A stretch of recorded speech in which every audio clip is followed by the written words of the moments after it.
ఒక్కడే రాజు ఉండాలి అని కోరుకున్నాడు అలెగ్జాండర్. ఆ రాజు తానే అవ్వాలని, ఆ సింహాసనం తనదవ్వాలని, ఆ భాష గ్రీకు భాష అయి ఉండాలని, ఆ సామ్రాజ్యం గ్రీకు సామ్రాజ్యమే, నా రాజ్యం తప్ప వేరొక రాజ్యం భూమి మీద ఉండకూడదు రాజ్యకాంక్షతో ఇల్లు వాకిలి మర్చిపోయి నన్ను ఎదిరించగలిగిన వాడు ఎవడూ లేడంటూ విర్రవీగాడు. నన్ను జయించేవాడు ఎవడూ లేడంటూ విర్రవీగాడు. ఏమండి, మనుషుడు జయించలేకపోవచ్చు, నీకన్నా బలవంతులు మరొకరు ఉండకపోవచ్చు, అంత మాత్రం చేత ఈ గర్వంతో తలెగరేయొచ్చా? నా అంతటోడు లేడు అనొచ్చా? తప్పు కదా. దేవుడు నిన్ను ప్రేమించి నీకు ఒక ఆధిక్యత ఇచ్చాడు. ఇందును బట్టి దేవునికి మహిమ అని దేవుని మహిమపరచు. దేవుడు నిన్ను ఆశీర్వదించి ఉన్నత స్థానంలో నిలిపాడు. అందును బట్టి దేవుని మహిమపరచు. దేవుడు ఇంకనూ నిన్ను వృద్ధిపరుస్తాడు, ఇంకనూ నిన్ను దీవెనకరంగా మారుస్తాడు. మన జనాభా చేసే పనేంటో తెలుసా? కొంచెం కనుక ఎదిగారా, కొంచెం ఉన్నత స్థానానికి వెళ్ళారా, ఇక భూమి మీద ఆగుతారు ఇల్లు. అమ్మో, వీళ్ళంత రోజులు భూమి మీద ఉండరు. ఇక నా తెలివితేటలు చూసావా? ఆడవాళ్ళు అయితే పిలక ఎగరేస్తారు, మగవాళ్ళు అయితే కాళ్ళు ఎగరేస్తారు. మొత్తానికి ఏదో ఒకటి ఎగరేయాల్సిందే. భూమి మీద ఆగరండి బాబు, వాస్తవం ఇది. గర్వం, నా తెలివితేటలు చూసావా అంటారు. నీ తెలివితేటలు ఉంటే ఉండొచ్చేమో, ఇది దేవుని కృప అని దేవుని మీద ఆధారపడు. ఇతడు దేవుని మీద ఆధారపడలేదండి, దేవుని వైపు చూడలేదు, విర్రవీగాడు. నా చేతిలోంచి ఏ ఒక్కరు కూడా తప్పించుకోలేరు అన్నట్లుగా పరుగులెత్తాడు. ఈయన్ని చంపడానికి కత్తి కావాలా? ఏది చాలు? దోమ చాలు. కత్తి ఎందుకండి? ఈ మాత్రం దానికి కత్తి అవసరమా? అయ్యయ్యో, దేవుడు సార్వభౌమత్వాన్ని ప్రశ్నించకూడదు ఎవరు, దేవుని యొక్క సర్వాధికారాన్ని ప్రశ్నించకూడదు మనం ఎవరు కూడా. ఆయనకు మనం లోబడేవారిగా ఉండాలి. ఆయన ఎంత హెచ్చిస్తున్నాడో అంతగా మళ్ళీ మనం తగ్గించుకున్న అనుభవంలోనికి రాగలగాలి. ఎవరైతే అలా ఉంటారో నిత్యముగా అలాంటి వారిని ఆయన అంతకంతకు వర్ధిల్ల చేస్తాడు. అదిగో ఆ వచనంలో కనుక మనం చూడగలిగితే అతని గురించి రాయబడి ఉంది. ఏమనో తెలుసా? పక్షి రెక్కల వంటి 4 రెక్కలు ఉన్నాయి, దానికి 4 తలలు ఉన్నాయి, దానికి ఆధిపత్యము ఇయ్యబడెను. 4 రెక్కలు, చిరుతపులిని పోలి ఉంది, చాలా వేగంగా పరుగులెత్తుతుంది. 4 తలల గురించి రాయబడిన విషయం ఏంటో తెలుసా? అలెగ్జాండర్ చనిపోయిన తర్వాత, అలెగ్జాండర్ మరణించిన తర్వాత రాబోయే సామ్రాజ్యాలకు గుర్తుగా ఉంది. ఇతను మరణించిన తర్వాత 4 రాజ్యాలు వచ్చాయి, 4 సామ్రాజ్యాలు. ఈ 4 తలలు ఆ రాజ్యం నుంచి వచ్చినాయి. ఎలా విభాగించబడుతుందో మనం చదువుకున్నాం ఆ 4వ వచనంలో, 11వ అధ్యాయం 4వ వచనంలో మనం చదివాం. ఆ రాజ్యం ఎలా విభాగించబడుతుంది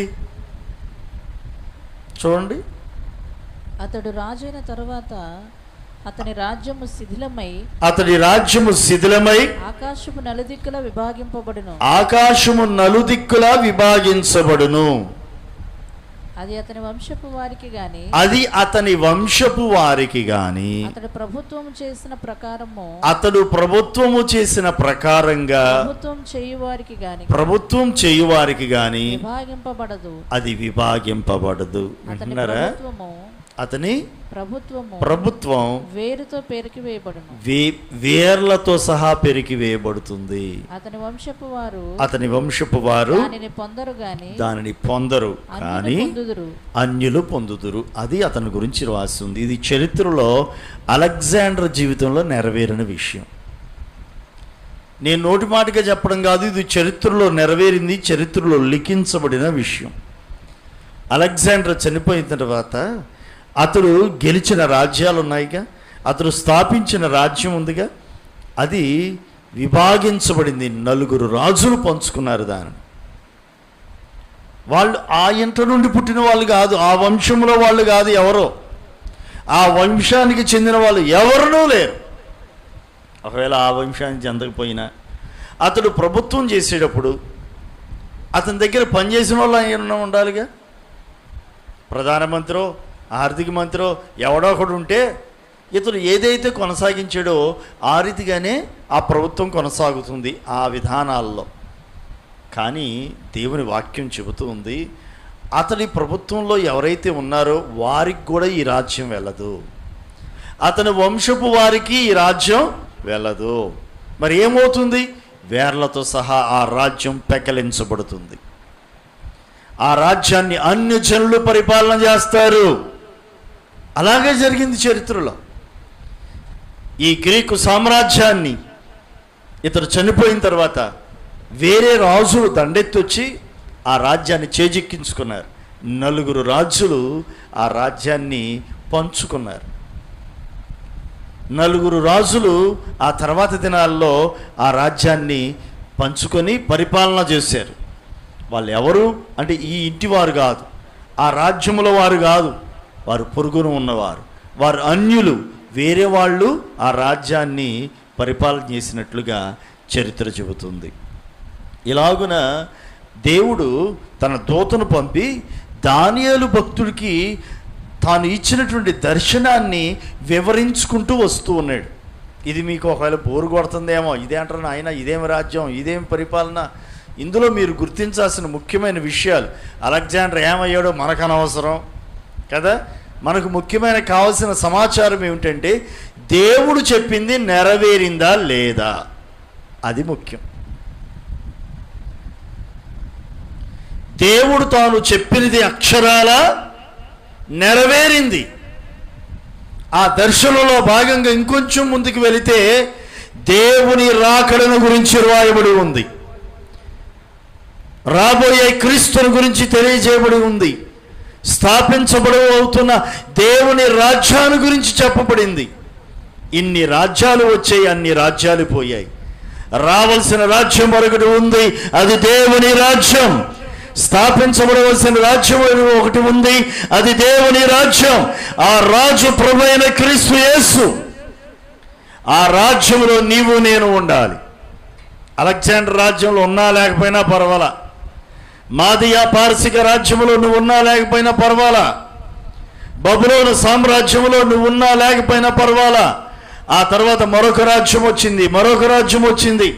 ఆ రాజ్యాల్లో నువ్వు ఉన్నా లేకపోయినా అదిగో అంత్యకాలములో రాబోతుంది ఒక రాజ్యం, అంత్యకాలములో స్థాపించబడిపోతుంది ఒక రాజ్యం, అది దేవుని రాజ్యం. Praise the Lord. ఎవరి రాజ్యం? దేవుని రాజ్యం. దేవుడే రాజుగా స్థిరపరచబడే రాజ్యం అది. దేవుడే స్థాపించే సింహాసనం అది. దేవుడే పరిపాలించే రాజ్యంలో నీవు నేను ఉండగలగాలి. ఇందులో గనక ఉండకపోతే ఎంత భక్తి చేసినా నిష్ప్రయోజనమేగా, ఎన్ని తెలుసుకున్నా ఉపయోగం లేదు కదా. కనుక ఇదిగో ఈ దర్శనాల నెరవేర్పులో భాగంగా ఈరోజు మనం ఉంటున్నామే, ఈ కాలాన్ని గురించి కూడా దేవుడు తెలియజేశాడు. ఈ కాలం తెలియజేయబడి ఉంది. ఈ కాలంలోనే ప్రభువైన యేసు తన రాజ్యాన్ని స్థాపించబడబోతున్నాడు అని చాలా స్పష్టంగా లేఖనాల్లో తెలియజేయబడుతుంది. దాని గురించి రానున్న దినాల్లో ధ్యానం చేద్దాం. చివరిగా నేను చెప్పేటటువంటి మాట ఏమిటంటే, దేవుని మాట స్థిరం. ఆయన నీతో చెప్పినది ప్రతి వాగ్దానం నెరవేరి తీరుతుంది. నీవు విశ్వాసంతో ఒక గురి దర్శనాన్ని కలిగి ఉండు, దానిని ఆయన నెరవేర్చుటకు సమర్థుడు. వీటన్నిటికన్నా ముఖ్యమైన విషయం మరొకటి, దేవుడు తన రాజ్యాన్ని స్థాపించబోతున్నాడు. ఆ రాజ్యములో నీవు నేను ఉండాలి, దేవుని ప్రజగా ఉండాలి, దేవుని జనముగా ఉండాలి, ఆయన పరిపాలించే ప్రజలుగా ఉండాలి, ఆయన మన రాజు అయి ఉండాలి. అంతే కదా. ఆయన రాజు అయినప్పుడు మనం ఎవరో? ఆయన పరిపాలించే ప్రజలు. ఆయన తండ్రి అయినప్పుడు మనం ఆయన పిల్లలము కదా. మనమే కనుక ఆయన పిల్లలమయ్యామనుకోండి, ఆయన రాజు, మనము యువరాజులం, యువరాణులం. Praise the lord. ఆయన సింహాసనం మీద నీకు నాకు స్థానం ఉంటుంది. ఉంటుందా ఉండదా చెప్పండి? ఇప్పుడు తండ్రి రాజుగారు కదా, సింహాసనం మీద కూర్చున్నాడు. ఈ లోపల బుడతడు వచ్చాడు, బొడ్డోడు కొడుకు. తండ్రి పక్కన కూర్చుంటాడా కూర్చోడా? ఈ రాజుగారు కూర్చుని చోట నువ్వెవడరా కూర్చోడానికి అని ప్రధానమంత్రి అనగలడా? అంటే ఆడి మెడకాయ మీద తలకాయ ఉంటుందా? మెడకాయ మీద తలకాయ ఉంటుందా? ఏ లేదు, వెంటనే ఆడి తలను తీసి అవతల పారేయటమే, అది సంగతి. కాబట్టి ఎవరు కూడా యువరాజా యువరాజా అంటూ దండం పెట్టుకుంటూ వంగి వంగి తిరగాల్సిందే. కారణం ఏంటో తెలుసా? ఆయన రాజు, మనం ఆయన పిల్లలం.